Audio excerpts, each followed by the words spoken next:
Facebook YouTube খুললেই দেখছি সবাই আম দিয়ে মিষ্টি বানাচ্ছে, আর আমি বানাবো না। আম চলে যাওয়ার প্রায় সময় হয়ে গেল, তাই আমি একটা আমের পাল্প মিক্সিতে পেস্ট করে রেখে দিয়েছি।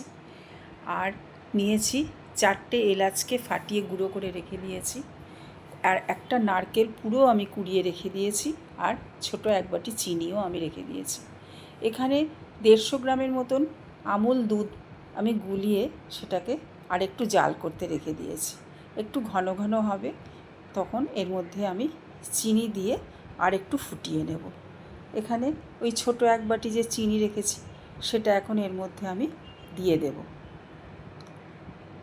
চিনি দেওয়ার পরেও আর একটু জাল হবে, তারপরে সমস্ত উপকরণগুলো দিয়ে আবার আর একটু নাড়াচাড়া করে পাক তৈরি করে মিষ্টি। দুধটা বেশ খানিকটা ঘন ঘন হয়ে গেছে, চিনি তো দিয়েই দিয়েছে, এবার এর মধ্যে দিয়ে দিচ্ছি আমের পাল্পটা। একটু এটা নাড়াচাড়া করে নিয়েই এর মধ্যে ওই কোরানো নারকেলটাও আমি দিয়ে দেব।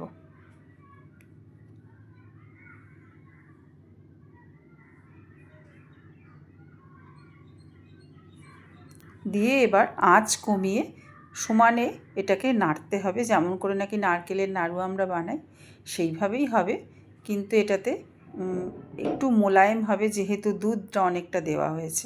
এলাচের গুঁড়োটাও দিয়ে দিলাম, দিয়ে দেবো 1 চিমটি নুন, এতে স্বাদের ব্যালেন্সটা ঠিক থাকবে। সব কিছু একসাথে পাক হয়ে গেলে এবার একটা থালায় সামান্য ঘি মাখিয়ে নেব। এবার ওই মিশ্রণটা এই ঘি মাখানো থালার মধ্যে ঢেলে নিয়ে একটু চেপে চেপে সমান করে দিয়ে একটু ঠান্ডা হলে পরে একটু ফ্রিজে রেখে দেব।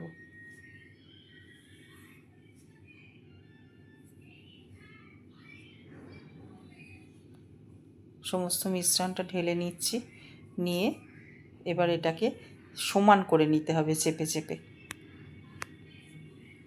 সমস্ত মিশ্রণটা সেট হয়ে গেছে, ঠান্ডা হয়ে গেছে। এখন আমি একটা ছুরির সাহায্যে চৌকো চৌকো করে কেটে নেওয়াও যায়, আবার বরফির আকারেও কেটে নিলেও হয়। এটা যার যার খুশি মতো তোমরা কেটে নিও, আবার লাড্ডু তৈরি করে নিলেও হয়। আমি বরফির আকারে কেটে নিচ্ছি। দেখো বন্ধুরা, মিষ্টিগুলোর কালার কত সুন্দর হয়েছে। এগুলোকে আমের তক্তি বলা যেতে পারে। আমের সিজনে এরকম তক্তি বানিয়ে তোমরা খেয়ে দেখো, একবার খেলে মনে হবে বারবার খাই। আর কেমন লাগলো আমার এই তক্তি রেসিপি তোমরা জানিও। সবাই ভালো থেকো, সুস্থ থেকো, আবার দেখা হবে, কথা হবে। ধন্যবাদ।